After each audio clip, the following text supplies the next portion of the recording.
2, 3, 1, 2, 3. Probando, probando, probando. 1, 2, 3. Hello, hello, hello, hello. 1, 2, 3. Got it?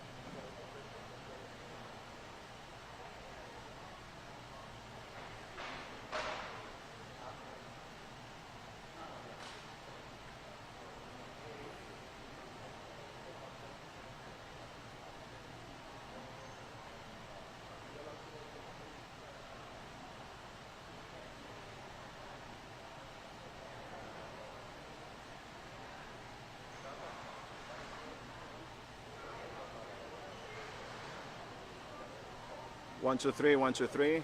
Probando, probando, probando. 1, 2, 3. 1, 2, 3. Got it. 1, 2, 3, 1, 2, 3. Telemundo NBC. 1, 2, 3.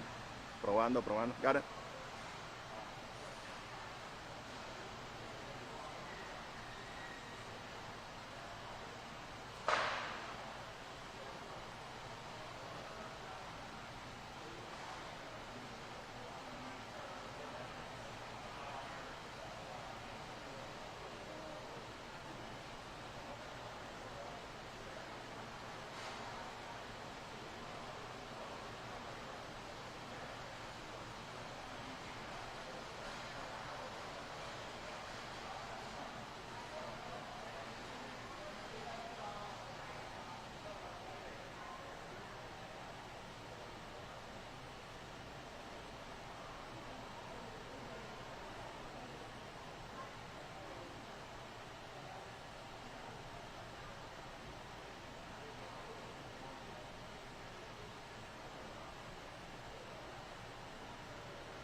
right, well, good morning or afternoon, kind of lose track nowadays.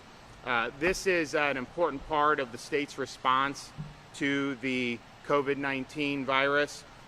This is a state logistics response center. We've had it since about 2007, and a lot of other states have copied it. But this is almost 200,000 square feet of climate-controlled warehouse space. Also almost 20,000 square feet of logistics and command-level operations offices, conference rooms, and supports area. Today, this is going to be running 24/7. It's been making a lot of deliveries around the state. Today, it's going to be round the clock until we get on the other side of this. And so there'll be employees here nonstop. The National Guard has been great in assisting us with what we're doing. This response is very heavily dependent on a lot of key medical supplies. And so these things like the N95 masks so that healthcare workers are protected. We're also distributing them to nursing homes and assisted living facilities so that any staff that comes into contact with our elderly residents is wearing a mask, and we can mitigate any transmission in those centers. And that is really important. So we're going to have, how much probably within the next week, how many masks do you think have been? Over 1 million. Yeah, over 1 million N95 masks. We'll have millions more over the weeks after that. This is very cutthroat right now. I mean, the distributors, most of the stuff's being directed to New York City because of what's going on there. But Jared's doing a good job of getting a lot here for the state of Florida. So when that stuff comes in, it's distributed out to the counties, the emergency operations outfits in the counties, and then they're able to work with local government, the hospitals, whoever may need some of this. And so we understand that's important. For healthcare workers, personal protective equipment is probably the #1 issue. There's people just look and see, okay, we only have so much. Anytime one of these people, a patient comes in that may be infected, they've got to wear the PPE, because if they don't and they're exposed, then they have to self-isolate for 14 days. But not just that, anyone they had close contact with, particularly their coworkers, will have to self-isolate for 14 days. And so a lot of hospitals are rightfully concerned about ending up with a lot of their key people in self-isolation. So we want to avoid that. We want to give folks the ability to protect themselves. Obviously, we also don't want them to get infected as well. So sending this stuff out is very significant. We've also done, everywhere has kits, but what is in short supply is the collection swab to take the sample. So the state labs can run the test. We have other CLIA certified labs throughout the state of Florida who can run the tests. We just need to have enough collection swabs to be able to get the sample and then send it to the labs. So we have more trickling in every day. Again, a lot of the supply being distributed to New York City or diverted to New York City, but that's something that's important. So the site today that you're seeing people go through at the Orange County Convention Center, that was a partnership. That's the federal government providing supplies and then state and local administering it. The federal government only processes 250 swabs a day out of those sites. So just so people know, that's their rule. We did a site down in Broward County with the National Guard and Memorial Healthcare. We got it up to about 750 a day, and that's been going on for many days, trying to get more test results. The test results are important because, one, people are antsy, and this is an invisible enemy. There's not a lot we don't know about it. If someone has symptoms, particularly those who are 65 and older or who have a serious underlying medical condition, they want to know. So this is an easy way for people to have access to a test, go through, and then most of the tests, 90%, even amongst people who are symptomatic and amongst people, most of these tests are given to people who tend to be older and symptomatic. And even with that, 90% of the tests come back negative. And so, but I think people, it's good for their peace of mind to be able to see that and know what's going on. We in the state of Florida have asked all seniors 65 and older and anybody with a serious underlying medical condition to stay at home. This group of individuals are the ones who suffer the worst consequences if they contract the virus. And obviously people have talked about the elderly, but an underlying medical condition, if you have some of these conditions, like diabetes and some of the other things, lung problems. You could be 30 years old or 40 years old, but that underlying condition, it doesn't react well if you get infected by the virus. And so it's not just elderly, it's also serious underlying medical condition. And our recommendation in our public health advisory is to stay at home for the next 2 weeks. We'll see how the data comes in and see what it's looking like, and obviously be able to reassess. But that's really the best way that we can prevent bad outcomes here in the state of Florida. And if you're somebody just in the general public, but particularly in those groups, just assume as whatever you're doing, anyone you come in contact with potentially could have it. And so keep a safe distance from people, wash your hands, and just understand that this is not a virus like a measles where it can infect 10, 12 people very easily.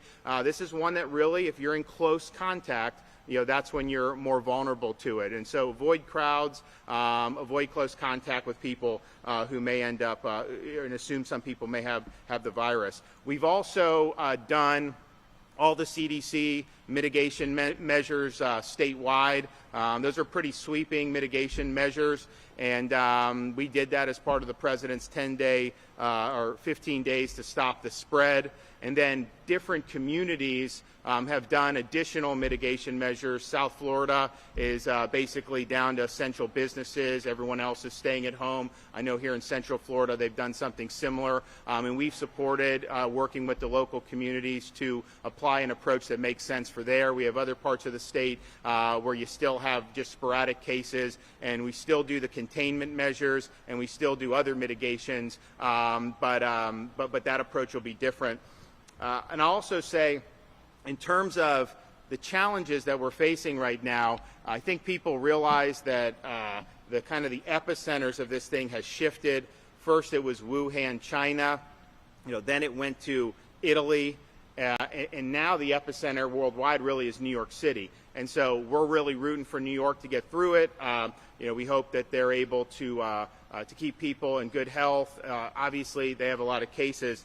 But what's happened is, and it's a problem for Florida, is once the shelter in place was issued, people started fleeing the city. And they started getting on flights and going places all across the world, the United States, I should say, but many of those flights are here in Florida. So just as an example, you go back to March 17th, flights from the New York City area to Orlando, there were 0 flights. The 18th, 1 flight. 19th, 1 flight. The 20th, 9 flights, because the order had been announced, not enforced. But then once you get beyond that, starting March 21st and each day, 29 flights to Orlando, 38 flights, 40 flights, 44, 26. So that's a lot of traffic of people from the top hot zone being brought into Florida's communities. And so once we saw that these flights this uptick, I issued an executive order requiring everybody arriving from the New York City area to self-quarantine for 14 days. We have National Guard and some other health folks at the airports. All these folks are having, they have to provide information, they have to provide a place where they'll be self-isolating, and that is enforceable under the executive order, so they could face adverse consequences. My sense is most people will want to self-isolate. I think they want to listen to directives, but in case they don't, we're going to have an ability to deal with it. But I also know, and I talked with Dr. Birx about this virus has been circulating very widely in New York City for certainly weeks and maybe more than that. And so I've also issued an executive order that any Floridian, anybody in Florida right now who has been in New York City area for the last 3 weeks should self-isolate and should identify any people in Florida that they had close contact with and let them know that they had come from the hot zone and that these folks should check their symptoms. At the end of the day, we've got 21 million people plus here. We've got a lot going on. We're working diligently across the state to be able to win this battle. This makes it more difficult when you have more people flooding in when they were given a stay-at-home, a shelter-in-place order. So please, please, if you're one of those people who've come from the hot zone, Dr. Fauci said yesterday, you have a much higher chance of being infected coming out of that region than anywhere else in the country right now. So please, you need to self-isolate. That's the requirement in Florida. And if you do that, then I think that we'll be able to work and keep our current residents safe. And the White House is also on board with this. The Vice President issued directions about, regardless of where you're going, if you're leaving the New York City area, to make sure you're self-isolating for 14 days. And so that's very, very important.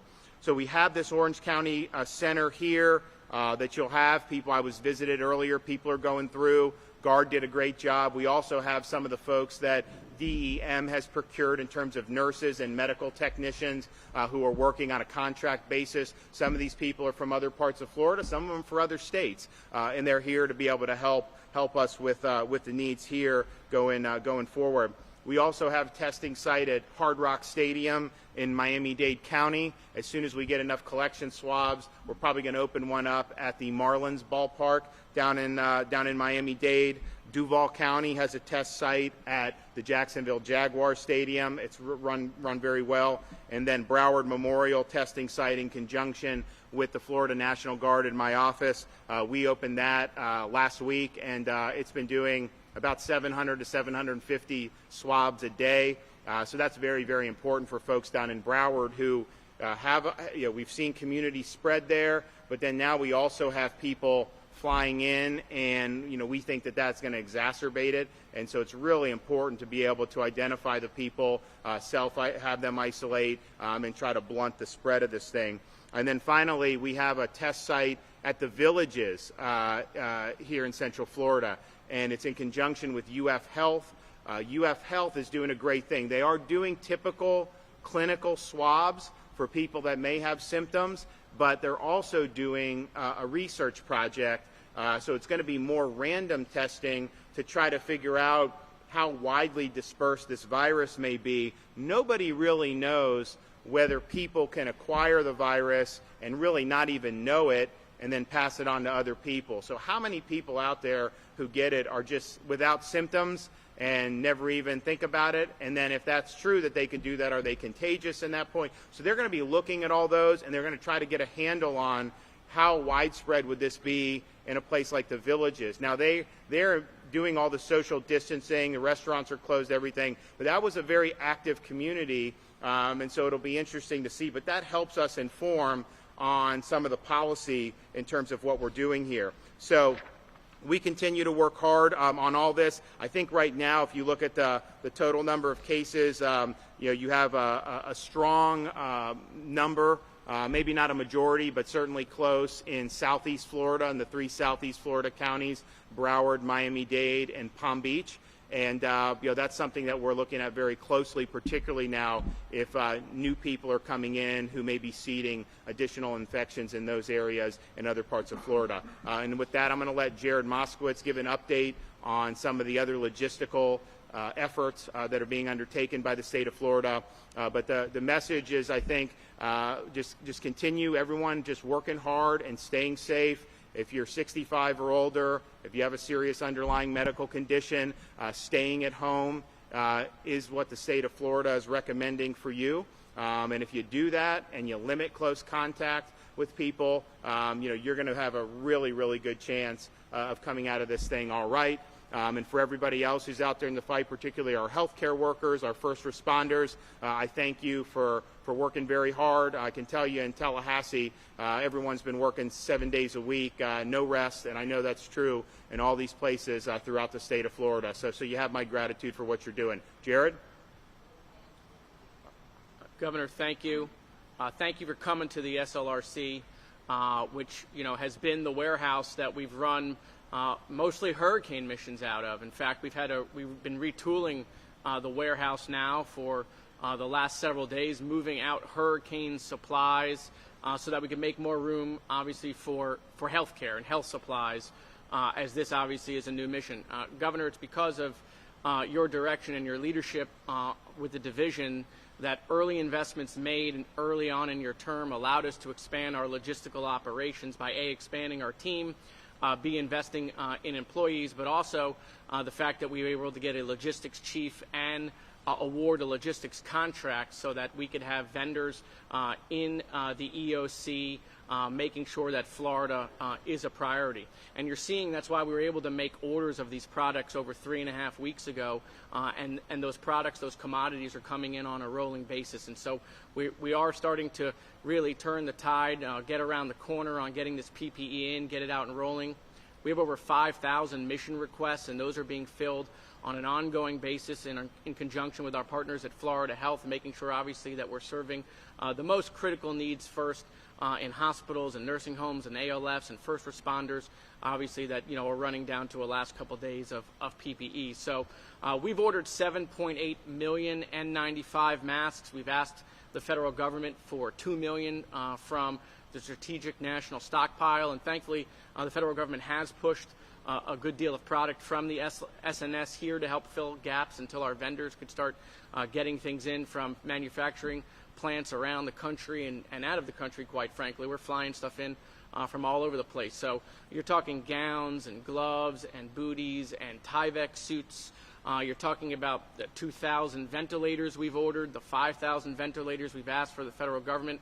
In the other room, we have hospital beds that are coming in. We've ordered 3,000 of those. We've ordered 150 ICU beds. So this is a massive, basically medical operation, making sure that while we don't necessarily have that need today, making sure that we're ready to have that need in the future. A lot of people think emergency management in the state of Florida is just hurricanes, but all of our emergency managers around the state and all these different counties know that we have a lot more responsibilities, and we got to be thinking ahead. It's why actually today the Army Corps is out there doing assessments for us, looking at old hospital buildings, old hospital wings, trying to figure out which ones we can bring online to add bed capacity. We have field hospitals that we've deployed to have a gap measure before that we can bring those new hospitals online. And so I want to thank the National Guard, I want to thank Florida Health, and I want to thank all of the DEM, Florida CERT people that are here helping run the warehouse. As you heard, the governor said we're going to 24 hours a day.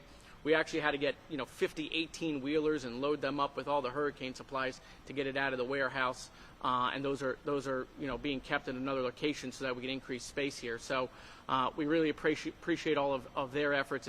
It's really been a team effort. So Governor, thank you. All right. Well, thanks, Jared. I also want to thank Mayor Demings and everyone in Orange County for all their hard work. This is a very dynamic and vibrant place. It's a little different when Disney's not going and things of that nature, but we'll get back there. So I want to thank the mayor for working hard. I also want to thank the sheriff for all his hard work. And this is a little bit different mission for law enforcement than some of the other things. I know we work closely with the hurricanes and things like that, but it's a very important mission, and I know they're working very hard to be able to get it right. So thank you. And with that, happy to take some questions. Hey, Governor, you're standing in a county.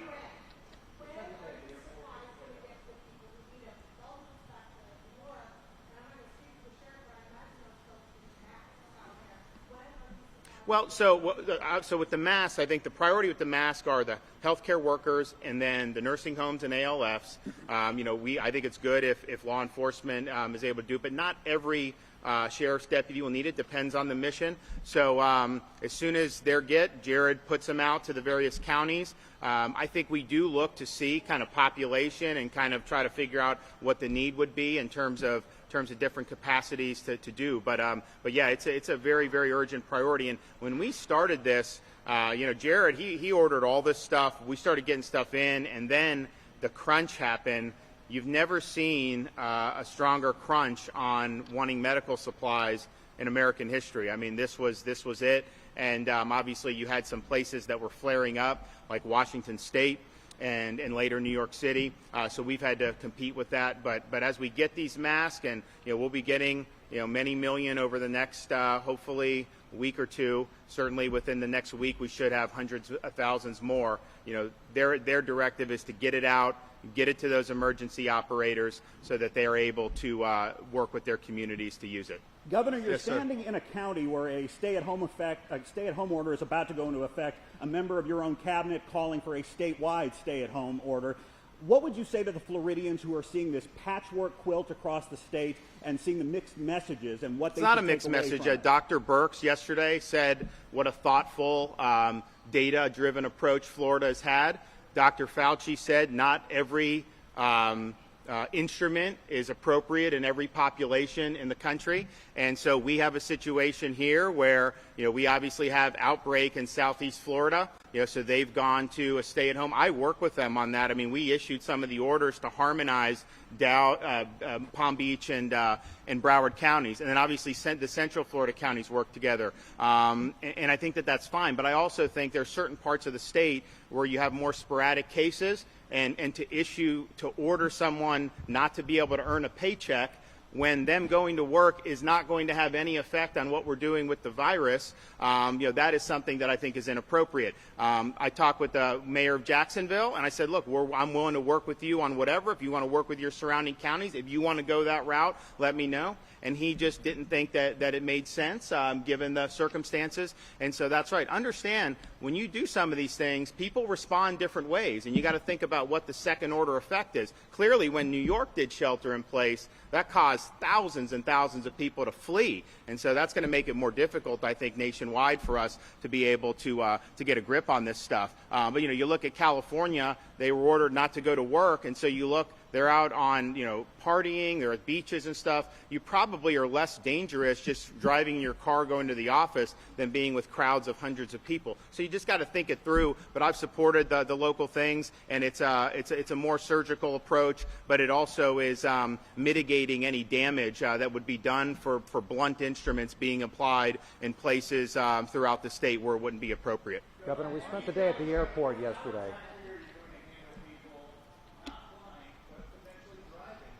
It's a tough question. I mean, because it's a tough issue. Because we could set up some checkpoints and stuff and say, okay, did you come from New York? Where'd you come from? The problem is that requires putting people there, and it requires a process which will then clog up the ability to get supplies in, to get people to restock the grocery stores. So, we think you gotta just have the lanes of commerce open. Everything's closed for people right now, and so they need to be able to get food. They could go through a drive-through, they could do takeout, they go to the grocery store. I mean, that's really what they have. If that stuff starts to be depleted, then this is very, very difficult to be able to sustain. And so I think it's just logistically speaking difficult. However, anybody who's driving in, it's not just the flights, you are required, if you're coming from the New York City area, to self-isolate for 14 days. And that does require penalties if you don't. So we would urge everybody who's coming in, if you're coming in, actually we would urge everyone, just follow the directive of your state. Don't defy it. Of course, tens of thousands have defied it, and so we're ending up in a situation where we're having to try to pick up some of those pieces. But you need to self-isolate for 14 days if you're coming out, particularly of that New York City area. There are cases throughout the country. But you look at some of these places, and there may be, 40, 50 cases in a really large metro area. That's something you deal with, but you can't look at that and say this is rampantly spreading the community. In New York City, I mean, they were on the subways, all this stuff. It's pretty clear this thing has been passed around there for weeks and weeks at a minimum. So anyone that's been there, you have a shot to be able to bring that somewhere else. And so Florida, I think we're dealing with it the most. But we're not the only one who's dealing with it, and I think other states are going to have to deal with it as well. I spoke with the president about it this morning, and he understands. The vice president, as we said yesterday, issued the same warning about self-isolation, and we need to do it. I mean, what purpose is all this stuff serving if you're going to have people just do what they want, be reckless, and then cause problems for other communities? Governor, we spent the day at the airport yesterday.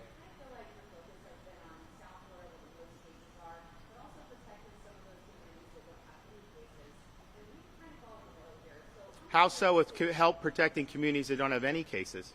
We've spent very little time on any of those. I mean, our resources have been driven by the facts. And, fortunately, you've not had as many cases in Central Florida. I mean, knock on wood, I would not have expected that to start, because anything that happens in the world, if there's an ailment out there, it's going to end up in Orlando somehow because of all the international travelers. So testing has expanded here. We're obviously working to do it even more. But I've spoken to some of the hospital folks and even some of the sickest of the sick who are testing. Very few are testing positive. So we're ready to help. But, you know, right now you clearly have an outbreak in places like Broward and Dade County and Palm Beach now. And I think most of those flights are going to that part of the state as well. So those folks, you know, they're going to need to do it. So we very much will be helping Central Florida if we can. But I think part of the reason you haven't seen as much is because I think the folks in Central Florida have heeded the warnings that people have said. I think that they've done a good job of practicing some of these social distancing measures. Some of the things that they've done locally, you know, I think have been effective. You know, we did all the stuff that the CDC said, even in places that didn't have community spread. We did statewide those restrictions. So you have the restaurants, you have the bars, you have all these different things. The idea is to try to reduce density and reduce crowds as much as you can. And I think part of the reason that Central Florida's done a little bit better is because there's a lot of people here, but they're not as densely packed. They are a little bit more spread out. But yeah, no, this is an important part of the state, big part of our plan. But we've got to look where the facts take us. If we start to see indications here, you know, you're going to definitely see more assets being deployed. We set up a field hospital in Broward County. We don't have anyone in it yet because they haven't had, the hospitals haven't faced the surge yet, but we're looking at the numbers and thinking, okay, if that happens, that may be a place where it happens. We've got another one, a Dade. We've identified other facilities that could have overrun of folks. And so, so that's important. But then I would also say we did one of the most innovative testing projects anywhere in the country right here in Central Florida with our Villages site. We obviously they're going to do clinical, but a lot of that's going to be for research purposes, and that's the type of data that can help us. You know, you talk about some of these orders about saying this. There's really no data to support it. It's just people say to do it. Wouldn't it be nice to have a little bit more data so that we know exactly how this virus may be operating, particularly in some of those communities? Governor, we spent the day at the airport yesterday.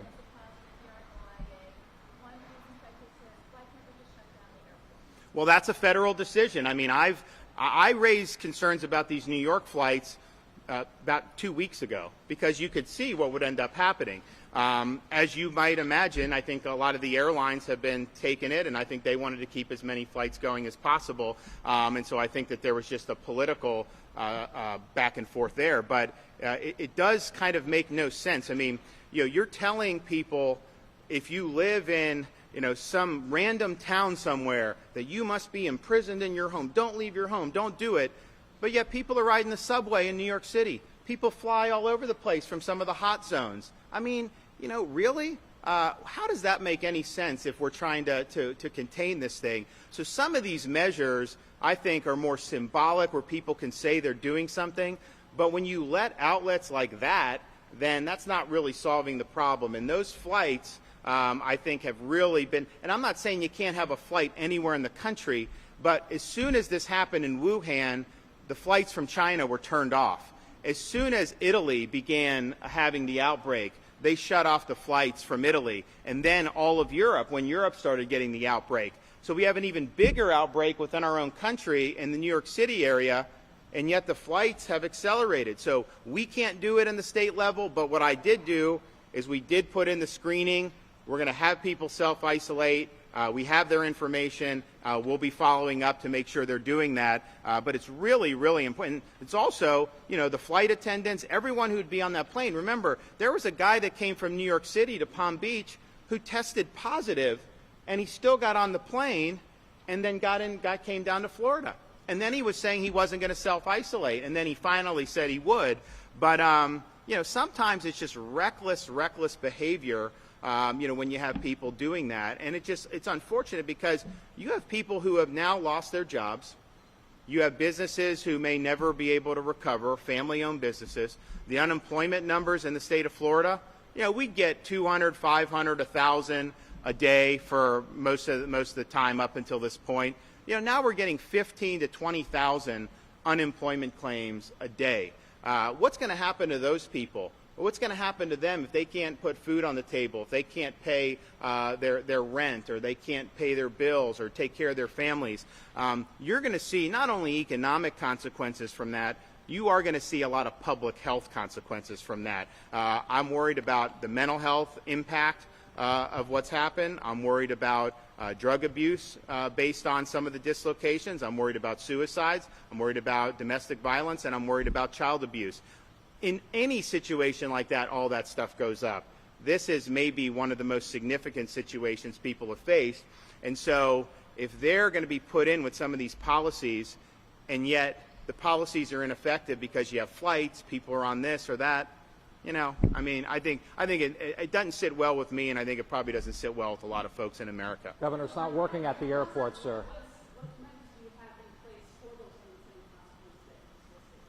So what I've tried to do on this is think about, okay, here are some recommendations. So we've done a lot of CDC stuff, but I think about when you do that, what happens? So if you shut down a restaurant, you know, what do people do? And because the goal is not, it's not a problem that you're at a restaurant. It's not a problem that you're at any place. It's you don't want to have large crowds. I mean, that's what you're trying to do. You're trying to limit large crowds. And so you don't have as much transmission of the virus. So you have to think kind of one step ahead. I think there's a question about whether the school closures have been effective. There's really no evidence. You know, it was recommended, and we kind of work with our Commissioner of Education work. I think Singapore, I don't think they closed the schools. Some of the others didn't. And there's no difference in how the virus spread in either of the countries based on that. It just wasn't, there's not a lot of data to support it. So you need to look to say, okay, if the schools are closed, then what stress does that put on the parents? If you have someone who's working in healthcare, how are they going to be able to take care of the kids? And so there's second and third order consequences from some of this that I think people, you know, really need to think through. And I think part of what you're seeing in some of these other places is when restrictions are put in, people don't have an outlet, they then go and try to find one. And I talked to a buddy in Southern California. He's like, he's never seen the beaches is packed. He's never seen some of the parties that are going on because people don't have an outlet. And so you got to figure out how can you channel this in a way that people understand that there's a time of sacrifice, but still have an ability to maybe get some fresh air, maybe take their mind off things. Again, not in a large crowd, stay under 10 people, but do that. And I think that's kind of the needle that you need to thread, and that's what I've tried to do. And I think that you have better chance of success being like that than some of the other things. So we're going to continue to evaluate. And I even I talked to Dr. Birx and all these people about, you know, what's the data on when this has been done in America before, and this really has never been done in America before. And so this is something that it's kind of like a real life experiment. You know, we're going to see how effective some of this stuff is in the immediate task, and then we're going to see what the consequences we're doing that for the medium and long term. So my goal is try to protect the public health as best I can, and that's obviously involves the virus, but it also involves some of the other public health issues that could also be impacted by what we're doing here. Governor, thank you, guys. We'll see you later. Governor, it's not working at the airport. Can we ask you one more about the airport? They're all over the place, sir, frankly. People were walking off the planes and weren't being screened. How do you enforce it at the airport, sir?